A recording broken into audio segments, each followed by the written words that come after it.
Hello guys, my name is James. Please don't forget to subscribe to our channel.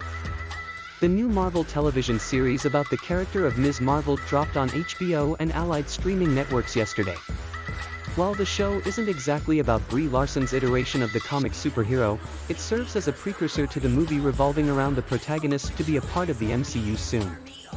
Ms. Marvel focuses on Kamala Khan, a Pakistani teenager living in the US, who is obsessed with Captain Marvel. She stumbles upon an old bracelet that belonged to her grandmother in the junk box where her things are kept.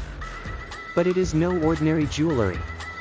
It harnesses strange powers, and Kamala now has the burden of knowing this secret. She also attracts the interests of other related Marvel entities who will make an appearance later in the series. Our very first introduction to Kamala in episode 1 of Ms. Marvel is through her hobby. A creative and artistic production on YouTube about the heroic adventures of Captain Marvel, including those Avengers Endgame exploits. Although it does not have many viewers, the work gives Kamala the confidence and optimism to keep pursuing her dream.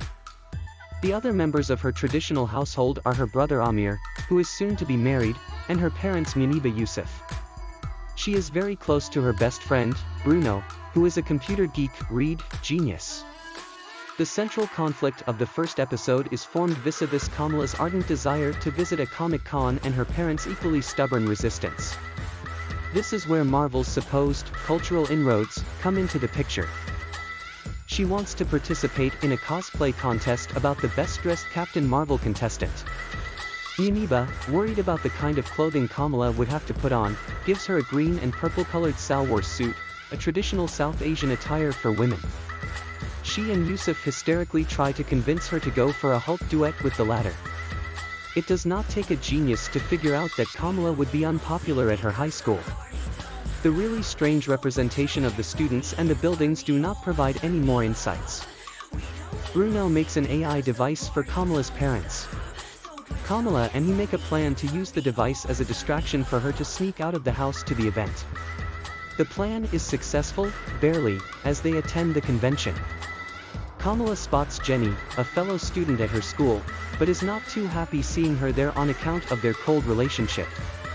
She changes into the costume, and the moment she wears the bracelet, she feels a sudden surge of energy. It overwhelms her. She rushes to the stage as she gets late for her performance.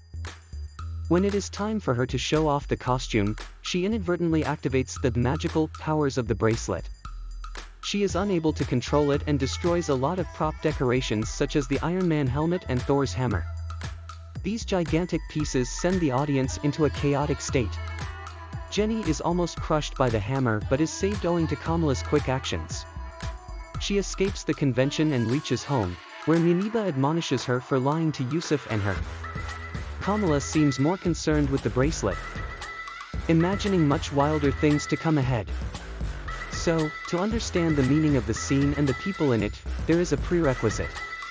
You must have previously seen Spider-Man: No Way Home.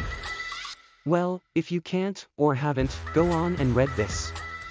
The two formally dressed persons are agents of the Department of Damage Control. They are akin to S.H.I.E.L.D. only in the detail that they too deal with superheroes. But the manner in which they do is completely different. To start off with, they have the patronage of the government in some way. We have already seen how the Avengers were branded villains by the government in the first two franchise films, and so by that logic, this organization is created to quell more such instances of superhero power displays. For them, these entities remain anomalies that must be neutralized. Agent P. Cleary, Arian Moaid, and Agent Sadie Deaver, Alicia Reiner, watch a clip from the event that was recorded and unleashed on the internet.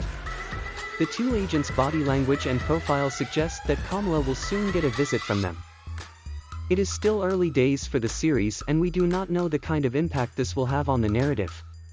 There might be the talk about the intervention of other friendlier entities to help Kamala manage the damage control, but it is too soon to say.